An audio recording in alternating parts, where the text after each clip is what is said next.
अस्सलाम वालेकुम, कैसे हैं आप लोग।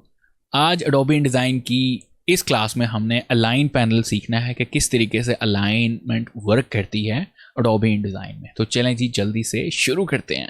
मेरे पास एक डॉक्यूमेंट है जिसमें मैंने कुछ स्क्वायर्स लगा के रखे हुए हैं, और अगर हम गौर करें ये रेक्टेंगल्स लगा के रखे हुए हैं, तो ऊपर रेड लाइन भी मैंने ऐड की हुई है, और ये एक स्पेशल मकसद के लिए मैंने ऐड की हुई है, तो अभी आपको बताऊंगा, ठीक है ना।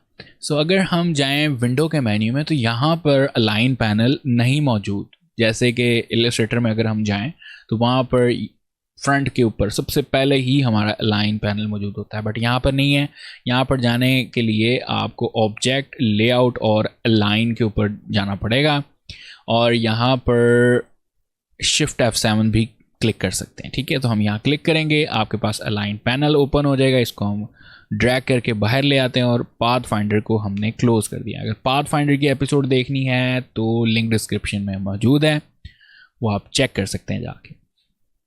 सबसे पहले हमारे पास ये अलाइन ऑब्जेक्ट्स का ऑप्शन है, फिर डिस्ट्रीब्यूट्स का है, फिर यूज स्पेसिंग का है, और फिर डिस्ट्रीब्यूट स्पेसिंग का है। तो इनमें फ़र्क जो है मैं आपको समझा देता हूँ। यहाँ पर सबसे पहले जो ऑप्शंस हैं हम सेलेक्ट करते हैं इसको, ठीक है। सेलेक्ट करने के बाद यहाँ पर ऑप्शन सबसे पहले अलाइन टू सिलेक्शन है, यानी जो ऑब्जेक्ट्स हमने सेलेक्ट किए हुए हैं ये उनके दरमियान जो है अलाइनमेंट्स करेगा, उनके दरमियान ये सारी डिस्ट्रीब्यूट वगैरह चीज़ें करेगा। तो ये देखें, यहाँ पर सबसे पहले होवर करते हैं तो अलाइन लेफ़्ट एज, मसलन जो आपके ऑब्जेक्ट लेफ़्ट पे पड़ा है, वेरी लेफ़्ट, उसकी लेफ़्ट एज पे ये सारे अलाइन हो जाएंगे। मैं क्लिक कर रहा हूँ, ये देखें, ठीक है।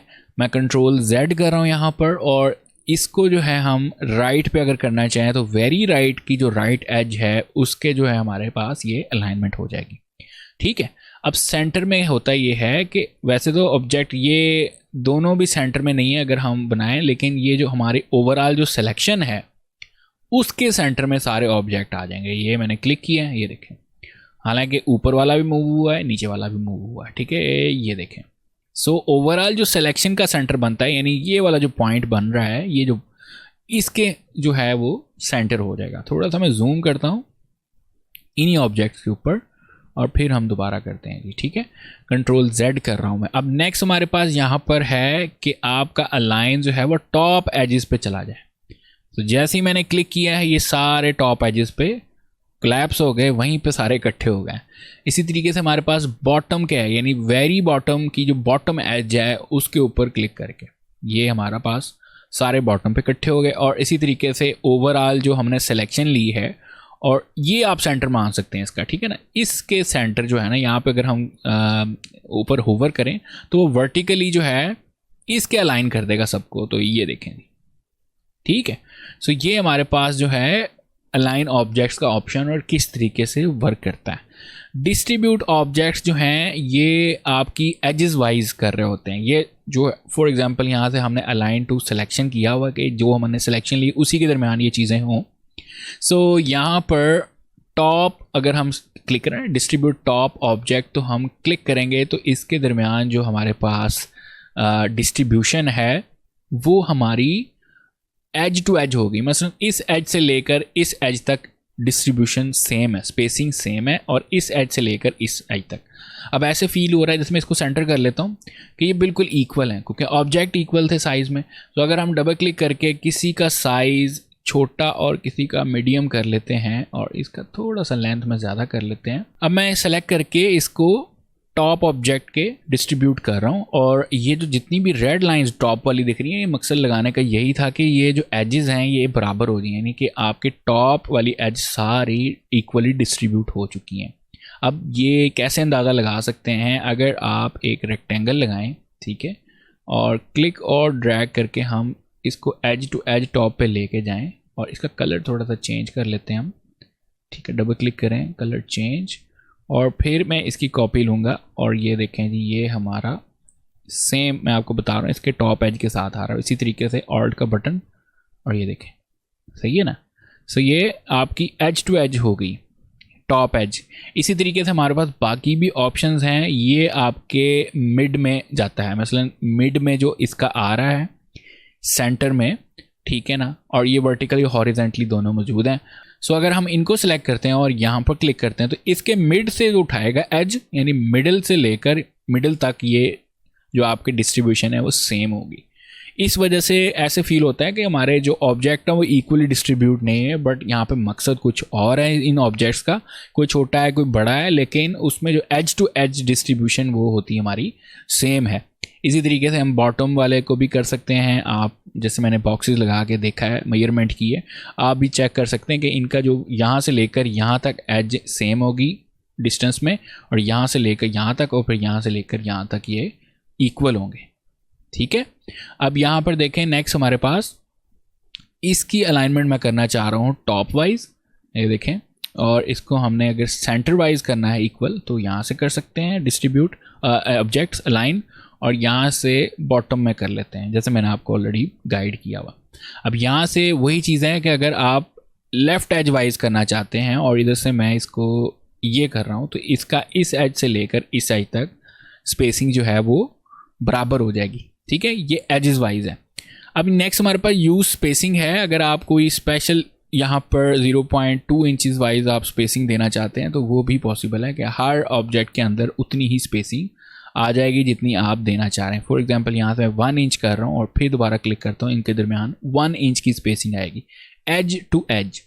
ठीक है, एज टू एज। और दूसरा यहाँ पे फिर दोबारा हम करते हैं 1.5 करते हैं, क्लिक किया। अब ये देखें इनके ये ऑब्जेक्ट सेम है, इस वजह से ऐसे आ रहा है। अगर मैं डबल क्लिक करके कोई ऑब्जेक्ट जो है वो चेंज कर देता हूँ, ठीक है, और इनको मूव कर देते हैं तो अब देखें यहाँ पर आपके पास जो सेटिंग्स है थोड़ी सी डिफरेंट आएगी आपके ऑब्जेक्ट्स की। ठीक है, अब यहाँ से लेकर यहाँ तक आपका ऑब्जेक्ट सेम है, यानी डिस्ट्रीब्यूट स्पेसिंग सेम है, यहाँ से यहाँ तक ठीक है सेम, और यहाँ इस रेड से लेकर इस रेड तक सेम है। ठीक है, ये डिस्ट्रीब्यूट करता है एज के लिहाज से। अब नेक्स्ट हमारे पास ऑप्शंस वहाँ पर डिफरेंट हैं। ये यूज स्पेसिंग का आपको उम्मीद है समझ आ गई होगी। अगर आपने स्पेसिफिक डिस्टेंस से करना है और तो यहाँ से हम अपनी वैल्यू दे सकते हैं। मैं इसको अनचेक कर रहा हूँ। सो नेक्स्ट हमारे पास ऑप्शन है अलाइन टू का, और यहाँ पर देखें हमारे पास अलाइन टू की ऑब्जेक्ट आता है। अब की ऑब्जेक्ट क्या होता है कि यहाँ पर जब हम ऑप्शन सेलेक्ट कर लेते हैं, सारी ऑब्जेक्ट सेलेक्ट कर लेते हैं जिनको अलाइन करना है, तो किसी के ऊपर जब हमें क्लिक करते हैं दोबारा तो ये हाईलाइट होती है, ये हमारा की ऑब्जेक्ट बन जाता है। अगर आप चाहते हैं कि इसके अराउंड अलाइनमेंट हो, इसके इर्द गिर्द हो, तो हम यहाँ पर देखेंगे इसके टॉप पे चला गया, कंट्रोल Z कर रहा हूँ तो इसके बॉटम पे चला गया। ठीक है, और इसी तरीके से हम इसको डिफरेंट तरीके से प्लेसमेंट करें और अब हम इसको हाईलाइट मान के बॉटम करेंगे तो सारी इसकी बॉटम के एज पे आ जाएंगी, ये टॉप पे आ गया। और इसी तरीके से हम इसकी डिस्ट्रीब्यूट भी कर सकते हैं ऑब्जेक्ट को, तो ये हमारा की ऑब्जेक्ट बन जाता है। कैसे सेलेक्ट करेंगे, यहाँ से क्लिक किया, ये हाईलाइट हो गया। अब इसके बॉटम पे आपने सबकी बॉटम लेके आने हैं, तो ये देखिए मैंने क्लिक किया है तो ये हमारे पास वहाँ पर बॉटम वाइज हो गया। ओके, नेक्स्ट हमारे पास ऑप्शन जो हैं वो अलाइन टू मार्जिन्स हैं, पेज है और स्प्रेड है। स्प्रेड हमने लगाई नहीं और ना ही अब लगाते हैं, ओल्ड फैशन चीज़ है आप कह सकते हैं, लेकिन अगर कस्टमर कहे तो आप लगा सकते हैं। सो मैंने यहाँ से अलाइन टू मार्जिन सेलेक्ट किया है। अब यहाँ से हम जैसे ही इसको डिस्ट्रीब्यूट करते हैं फॉर एग्जांपल हॉरिजेंटली, तो ये देखें आपके ऑब्जेक्ट मार्जिन वाइज ये जो मार्जिन लगाए थे हमने, ये जो पिंक लाइंस आ रही हैं यहाँ पर हमारे डिवाइड हो जाएंगे। इसी तरीके से हमारे पास जो है अलाइन टू पेज है। सो आप पेज वाइज करना चाह रहे हैं, मैं इसको सेलेक्ट करता हूँ और इसको हम इस बार वर्टिकली डिस्ट्रीब्यूट कर देते हैं, तो ये देखें ये पूरे पेज पे पेज के एज तक आ जाते हैं। ठीक है, और अगर हम फाइल के मेन्यू में जाएं, डॉक्यूमेंट बनाए नहीं, तो यहाँ पर हमारे पास स्लग का ऑप्शन है, ये ब्लीड एंड स्लग, ये स्लग, तो अगर स्लग्स लगाए हो तो फिर वो स्लग वाइज जो है आपका अलाइन हो जाएगा। ठीक है जी। सो नेक्स्ट हमारे पास जो है मैं कंट्रोल Z कर रहा हूँ। नेक्स्ट हमारे पास सिर्फ स्पेसिंग का है। अगर आप इन दो ऑब्जेक्ट्स में सिलेक्शन में यहाँ पर रखें, इसको अलाइन टू सिलेक्शन करें, सिलेक्शन में इनकी स्पेसिंग बराबर करना चाहते हैं, चाहे ऑब्जेक्ट की विड्थ और हाइट सेम है, ठीक है, वर्टिकली और हॉरिजेंटली यहाँ पे ऑप्शंस मौजूद हैं।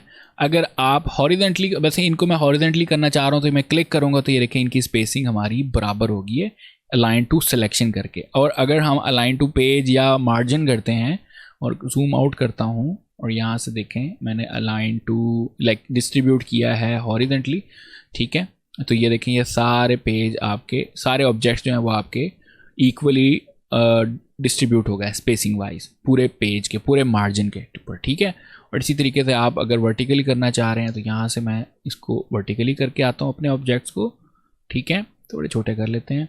और यहाँ से हम क्लिक करेंगे तो इनकी स्पेसिंग जो है page wise margin wise equal होगी, बट अगर सिलेक्शन वाइज करनी है तो क्लिक करेंगे यहाँ पर और ये हमने क्लिक कर दिया तो ये देखें हमारे पास इनकी स्पेसिंग, ये जो एम्प्टी स्पेस आ रही है वाइट वाली, ये सारी इक्वल हो चुकी है, राइट।